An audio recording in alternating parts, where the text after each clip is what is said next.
The X-Zone radio and TV show is largely an opinion talk show. All opinions, comments, or statements of fact expressed by Rob McConnell's guests are strictly their own and are not to be construed as those of the X-Zone radio and TV show or in any manner endorsed by Rob McConnell, Relmar McConnell Media Company, Talkstar Radio Network, its affiliated stations, or employees.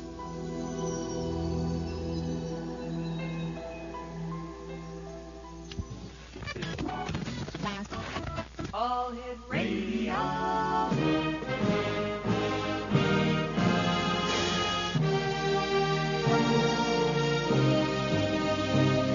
Welcome to the X-Zone, a place where fact is fiction and fiction is reality.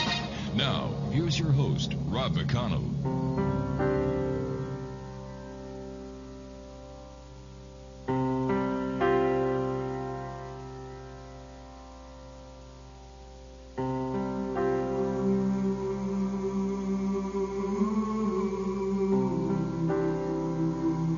You say you'll never forget where you were when you heard the news on September 11th, 2001. Neither will I.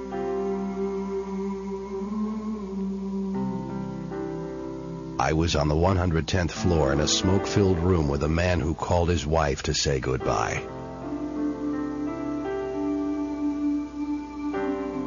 I held his fingers steady as he dialed. I gave him the piece to say, "Honey, I'm not going to make it.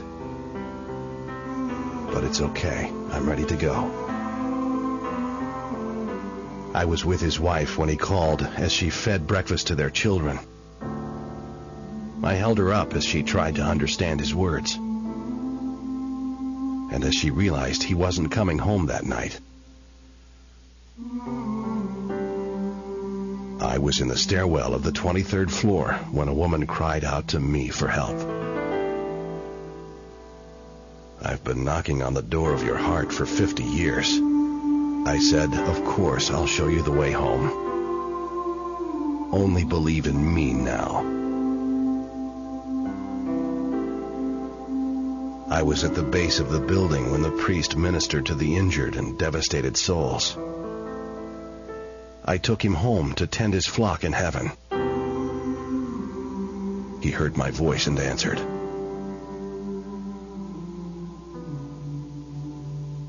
I was on all 4 of those planes, in every seat, with every prayer. I was with the crew as they were overtaken. I was in the very hearts of the believers there, comforting and assuring them that their faith has saved them. I was in Texas, Kansas, London. I was standing next to you when you heard the terrible news. Did you sense me? I want you to know that I saw every face. I knew every name, though not all know me.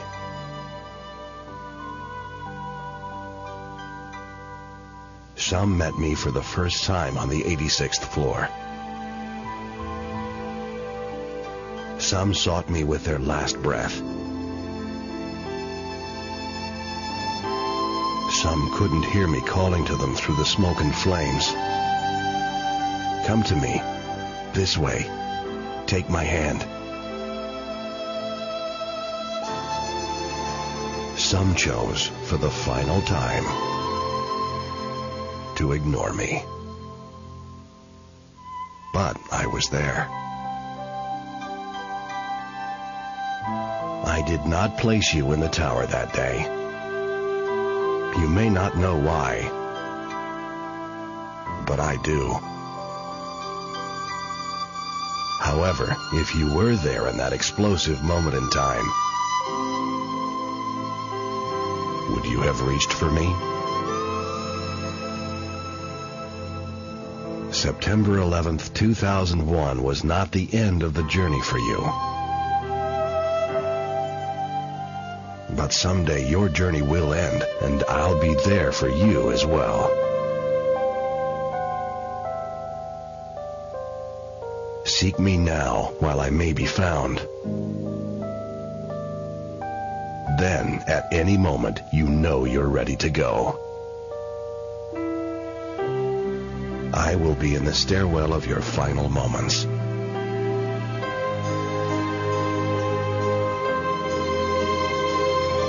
Remember, I love you.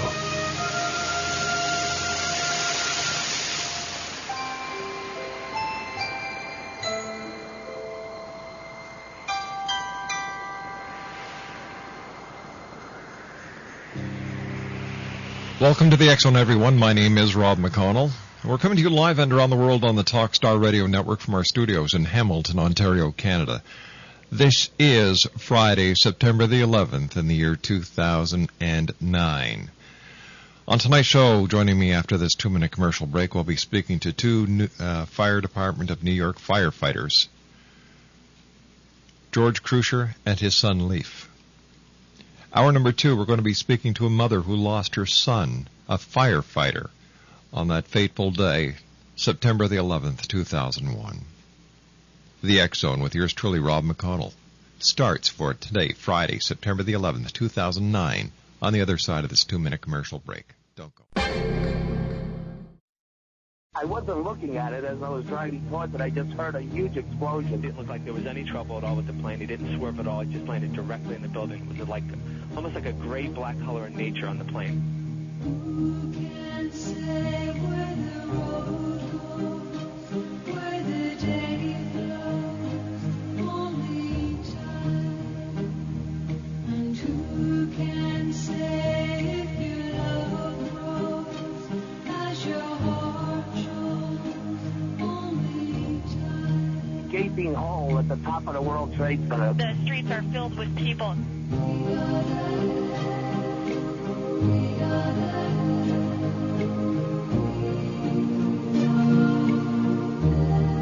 I looked out my window to see what was going on, and the second World Trade Center just went into flames. When I looked over, there was this guy that was on fire, so I just kind of like ran over, and I tried to like put the fire out on him. Welcome back, everyone. Many people have a vision of what it is to be a fireman. Without the actual experience, they can only be partially correct. My guest this hour is retired Lieutenant George R. Kreuschner and his son Leif. And George is the author of a book that would be an inspiration for any young man or any person who has ever wondered what it's like to be a firefighter. George takes us from his early days when, quote-unquote, I had no idea of the adventures I would encounter, through his career and to the awful days surrounding September the 11th, 2001, 8 years ago today. The admiration for his comrades is shown throughout his stories. You are with him through the terrible Macy's fires where a young fireman loses his life, as well as the collapse at Brooklyn Waldbaum's store where 10 firemen are missing.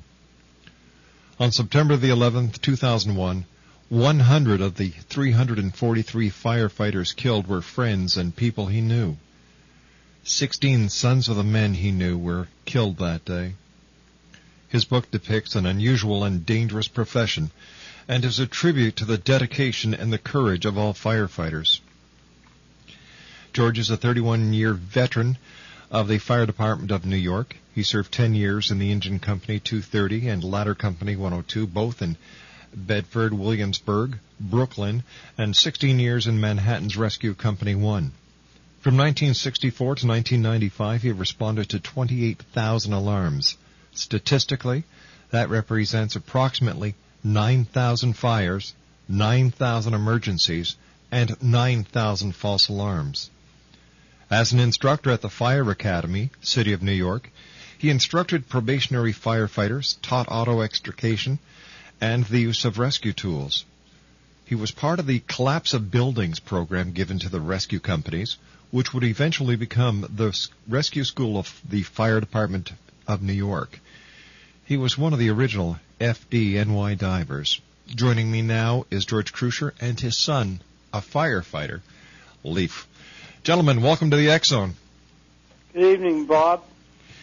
Good evening, Leif, and good evening, George. Thank you very much for joining us tonight on this, the 8th year anniversary of the day America was attacked, and what I call the day that democracy and freedom as we know it changed forever.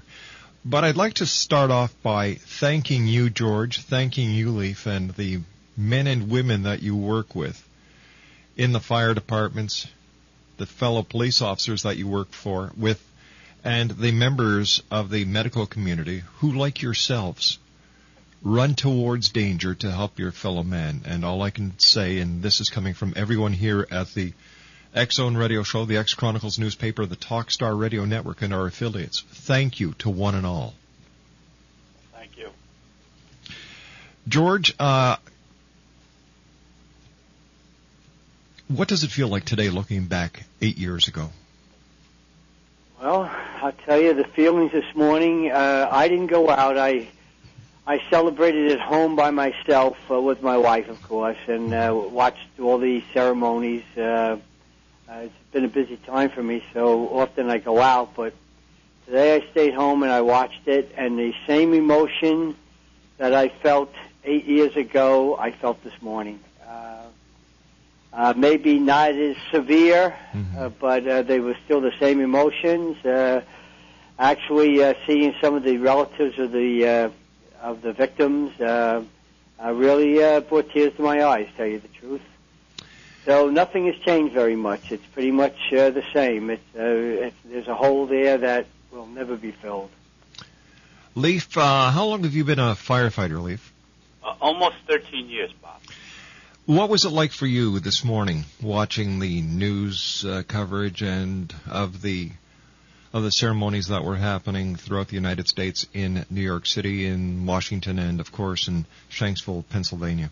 Well, I didn't get to see the ceremonies other than I went to the ceremony in Manhattan at Riverside Drive they have a ceremony for the firefighters there, and I was there, so I didn't get to see them until I saw some news briefs when I came home.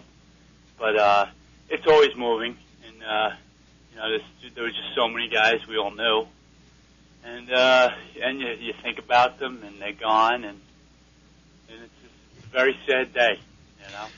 It certainly is. It's a day we will all remember. In fact, this is the first time in the history of publishing our newspaper, and we first published it going back to 1993, that we went over 44 pages, because what we did as a tribute to all the victims of 9/11, we actually listed them all.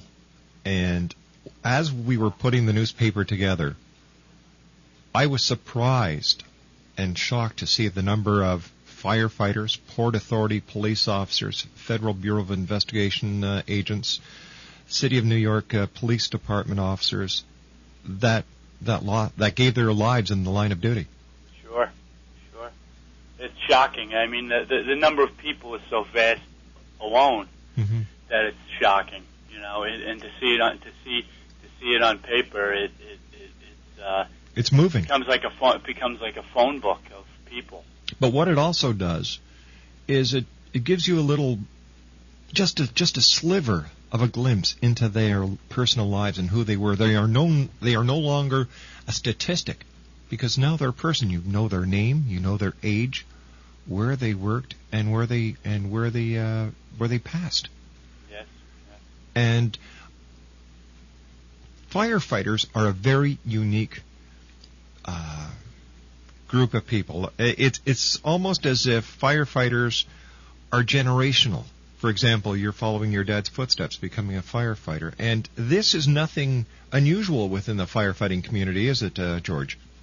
No, it's not. As a matter of fact, Leif is really the third generation of Kreuschners. My father's cousin was a fireman, and, of course, I became a fireman. I never knew him. But Leif is a fireman. I worked with fellas that were actually fourth generation. So, many. Wow. So it is, just as you say, it's a generational thing. Leif, what's it like being a firefighter with the Fire Department of New York City? Well, it's a great job. It's interesting. It's not like any other job because every time you go to work, it's different, and it's different in a way you can't even imagine. You know, one call to the next, everything's completely different. One fire to the next, it's completely different. They all keep you guessing. You know, and it's interesting. You know, I believe that firefighters actually have two families: the family at home and the family in the station house. That's for sure. That's for sure. You know, and you know, I say a lot of times I talk about 9/11, and I say, you know, it was an unfair test for the New York City Fire Department because there are so many proven heroes and guys that really face danger all the time, and it tested everyone. It was too much, and it was really you know, it was an unfair test for the fire department because it was too much for anything. I mean, we handled it as good as anybody could, but it was so vast, you know, hard to explain, but you know, it you know, it was an unfair test for families, the time it consumed, you know, in the days afterwards, time away from people's families and all those things, you know, and people things people don't think about when guys weren't working on duty, they were there anyway, you know, and you know, we did good, but you know, but you never feel like you did enough, you know. Yeah. George, you were an instructor at the academy, and I would imagine that no one in the firefighting community within the United States would ever have imagined that something, that an attack or a disaster of this magnitude would ever have happened. Absolutely right, Rob. It's even when you saw it, it was hard to get your head around it. Yeah, it's absolutely incomprehensible, but it happened. As a matter of fact, when I went down with Leaf after the fact, was 7 days, 8 days later, I walked around the site trying to, as a tribute to my friends and people I knew who were lost, I felt I owed it to them to try and absorb as much of it as I could. And, you know, I still really couldn't, looking at it, seeing it, going around it, I still could not really comprehend or absorb the whole thing. George and Leaf, we have to take a commercial break with the news at the bottom of the hour. Please stand by. Once again, George and Leaf, thank you very much for joining us tonight on this very special edition of the X Zone. And once again, our thanks to each and every one of you, and please let your fellow firefighters know that the people of the world appreciate the great work that you guys do. We'll be back on the other side of this commercial break with the news as the X Zone continues on the Talkstar Radio Network. Our very special guest this hour, Lieutenant George R. Kreuschner, and his son Leif. George is the author of Firemen. It's a wonderful book. If you have anybody in your family who's a firefighter, who is a firefighting buff, or if you know a young person who's interested in becoming a firefighter, this would be the book to get them. It's a wonderful book, photographs, stories, and it's real. His website is www.fireman-book.com. That's www.fireman-book.com. And we'll be back on the other side of this commercial break with the news as the X Zone continues right here on Talkstar.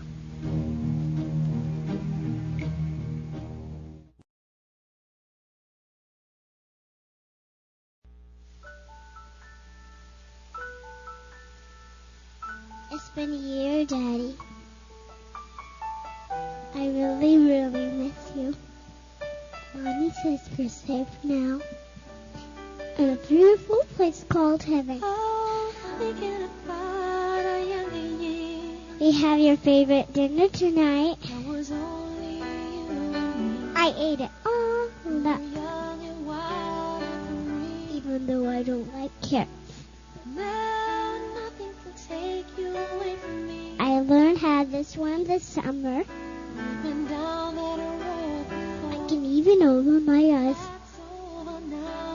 I'm underwater.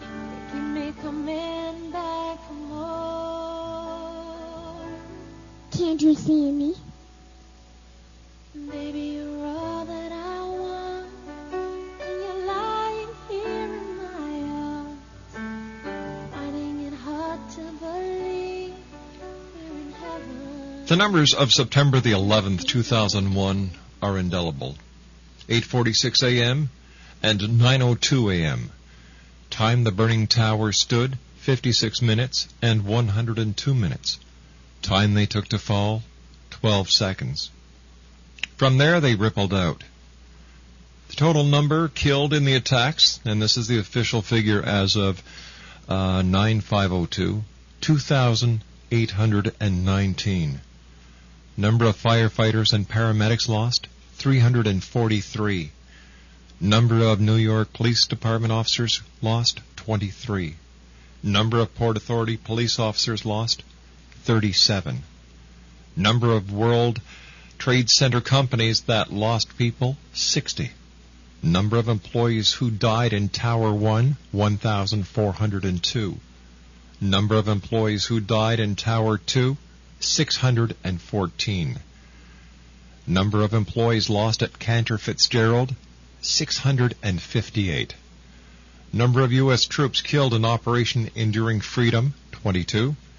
Number of nations whose citizens were killed in the attacks, 115. Ratio of men to women who died, 3-1. Age of the greatest number who died, between 35 and 39. Bodies found intact, 289.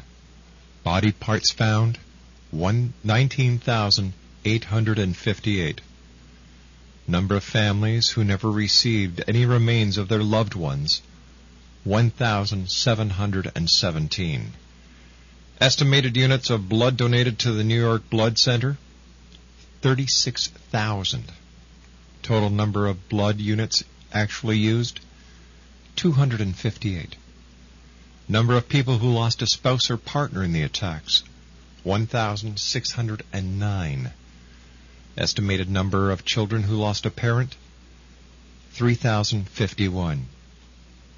Percentage of Americans who knew someone hurt or killed in the attacks, 20%. FDNY retirements January to July 2001, 274. FDNY retirements January to July 2002, 661. Number of firefighters on leave for respiratory problems by January 2002, 300. Number of funerals attended by Rudy Giuliani in 2001, 200. Number of FDNY vehicles destroyed, 98. Tons of debris removed from the site, 1,506,124. Days fires continued after the attack, 99. Jobs lost in New York owing to the attacks, 146,100. Days the New York Stock Exchange was closed, 6. Point drop in Dow Jones Industrial Average when the New York Stock Exchange reopened, 684.81. Days after 9/11 that the U.S. began bombing Afghanistan, 26. Total number of hate crimes reported to the Council of American Islamic Relations nationwide since 9/11, 1,714. Economic loss to New York in the month following the attacks, $105 billion. The estimated cost of the cleanup, $600 million. Total FEMA money spent on the emergency, $970 million. Estimated amount donated to 9/11 charities, $1.4 billion. Estimated amount of insurance paid worldwide related to 9/11, $40.2 billion. Estimated amount of money needed to overhaul lower Manhattan subways, $7.5 million. Amount of money recently granted by U.S. government to overhaul lower Manhattan subways, $4.55 billion. Estimated amount of money raised for funds dedicated to NYPD and FDNY families, $500 million. Percentage of total charity money raised going to the FDNY and NYPD families, 25%. Percentage increase in law school applications from 2001 to 2002, 17.9%. Percentage in increase in Peace Corps applications from 2001 to 2002, 40%. Percentage increase in CIA applications from 2001 to 2002, 50%. Number of songs Clear Channel Radio considered inappropriate to play after 9/11, 150. Number of mentions of 9/11 at the Oscars that year, 26. Apartments in Lower Manhattan eligible for asbestos cleanup, 30,000. Number of apartments whose residents have requested cleanup and testing, 4,100. Number of Americans who have changed their 2001 holiday travel plans from plane to train to or car, 1.4 million. And the estimated number of New Yorkers suffering from post-traumatic stress disorder as a result of 9/11, 422,000. If you'd like a copy of the figures I just read, they're found in the pages of this month's X-Chronicles newspaper, which is dedicated to remembering 9/11. My guests this hour are two firemen, a father and son from New York, George Kreuschner and his son, Leif. George is a retired lieutenant and a former instructor at the FDNY Academy, and his son, Leif. Gentlemen, welcome back to the X Zone, and once again, thanks for being with us tonight on this remembrance show on 9/11. Thank you, Rob. Thank you.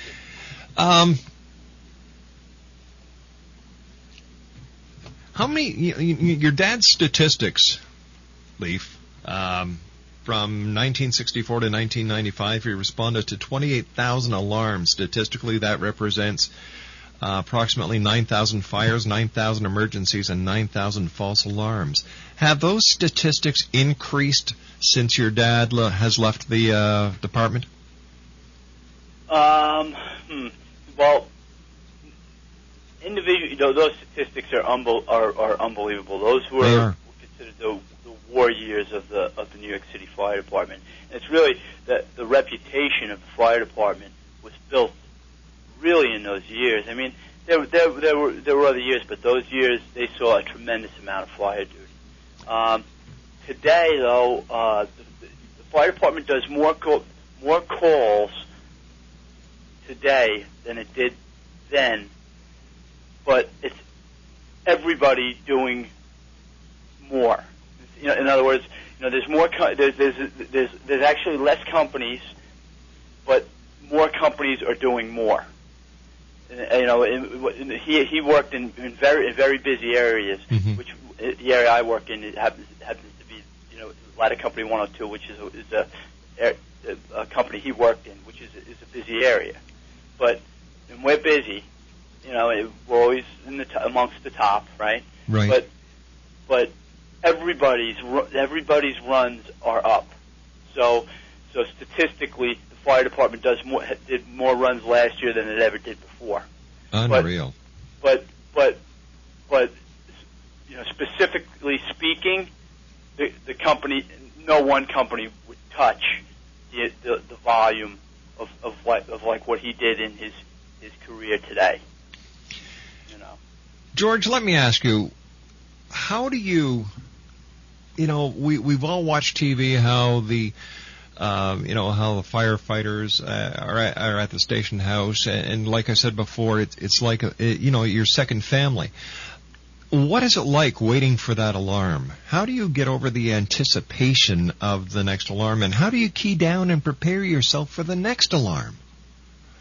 That's a very good question. Well, when you're in the firehouse, mm-hmm. You with a bunch of very spirited people. So the spirits are high. There's an unbelievable amount of kidding around with each other, and so the thing is, it isn't. You're not really under any kind of real severe tension until the alarm comes in. But when an alarm comes in, everything stops, and everybody focuses on where you're going and what's going on, and so. In between, there isn't, you drill a lot. There's an awful lot of drilling. The thing is, you experience the job and learn an awful lot of things at fires, but actually the preparation, you're always preparing. So there's always things to do. There's maintenance of the apparatus. There's maintenance of all of your equipment. And then, of course, there's a lot of lightheartedness between the people themselves. And I think that keeps a lot of, you don't sit there sweating out the next one. Actually, the members, for the most part, are very eager to do the job. So even though you go into a very dangerous situation, I have to say most everybody goes pretty eagerly. So it's just something you live with. I think going into the job, once you're on the apparatus, now you're on in another mode, and that's the point where you're thinking about what you're getting into.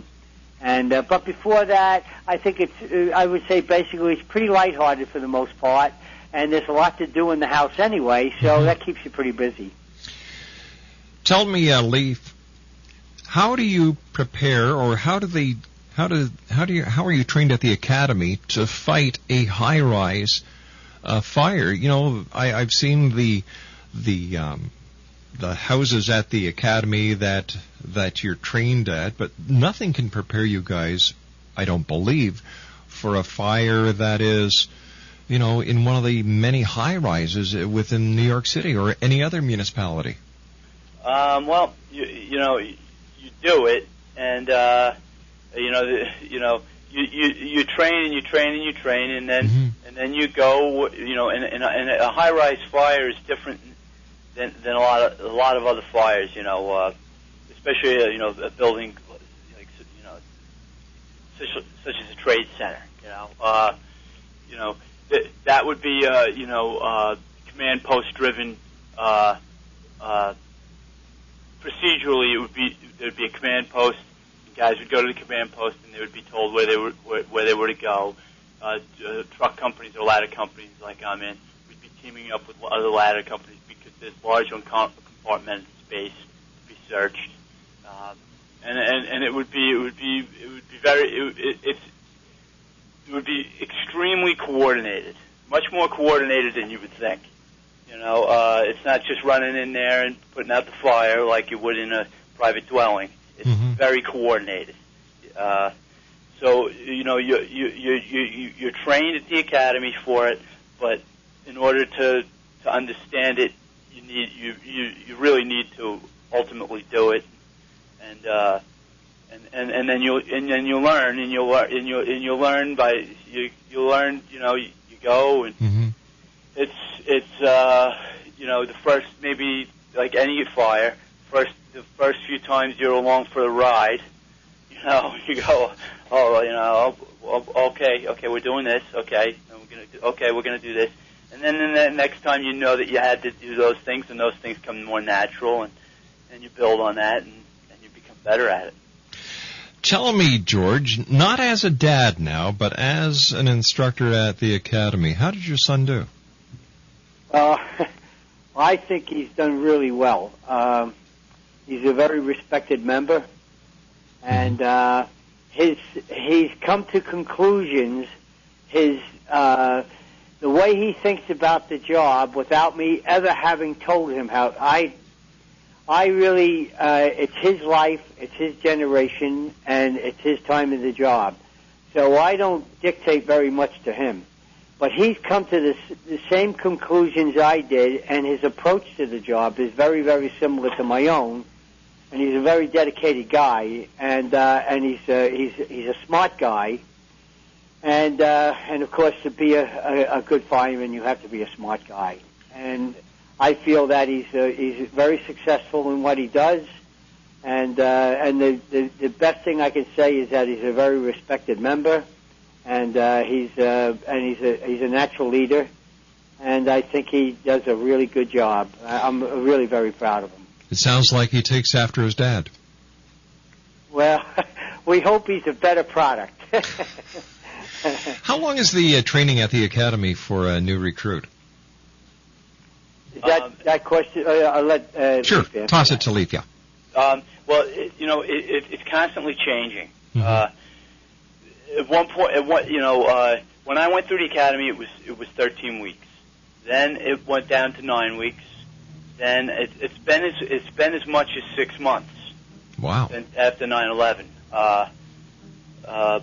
But now they don't have a class in now. But the last class that was in, I believe, was 6 months.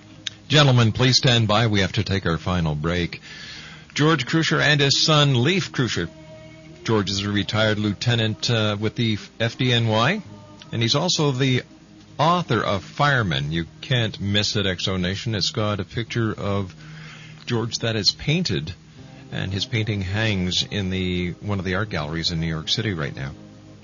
I'll be back on the other side of this commercial break. But if you'd like to go and order a book right now, www.fireman-book.com. We'll be back on the other side. Don't go away.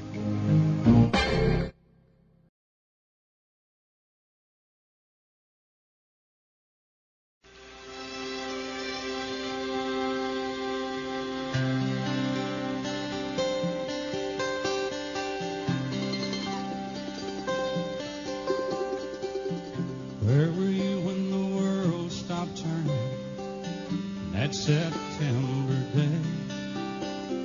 Out in the yard, your wife and children working on some stage in L.A. Did you stand there in shock at the sight of that black smoke rising against that blue sky? Did you shout out in anger and fear for your neighbor? Did you just sit down and cry? Did you weep for the children? Welcome back, everyone. George and Leif, I want to thank you so much for joining us tonight. George, thank you very much for sending me the autographed copy of your book that you did. It is on the bookshelf here in my office, and this morning when I came downstairs and had my coffee, turned on the television, and getting ready for tonight's show, I took it down and I went through it, and, just thank you for everything that you do, the way that you teach the young people, the recruits, the rookies. And Leif, to you, thank you for everything that you do in making sure that the people who visit the great city of New York are safe and sound. Gentlemen, thank you very much for joining us tonight, and Godspeed and God bless. Thank you very much, Rob. Thank you, Rob. Take care, my good friends. Thank you. It's been my great pleasure. George Kreuschner and his son, Leif, they are both firefighters. George is retired. He's a former lieutenant. He's the author of Fireman. Now you can get a copy of this book at www.fireman-book.com. That's www.fireman-book.com. His son, Leif, has followed his father's footstep. Leif is now a firefighter and has been for the past 18 years. Just some other numbers that we found very interesting when doing the September issue of the X-Chronicles newspaper, and you can get a copy with the compliments of the advertisers by going to our website at www.xzoneradio.com. Mohammed's birth is celebrated on the 11th day of the ninth month. September the 11th is the 254th day of the year, so if you take 2 plus 5 plus 4, you come up with the number 11. After September the 11th, there are 111 days left to go to the end of the year.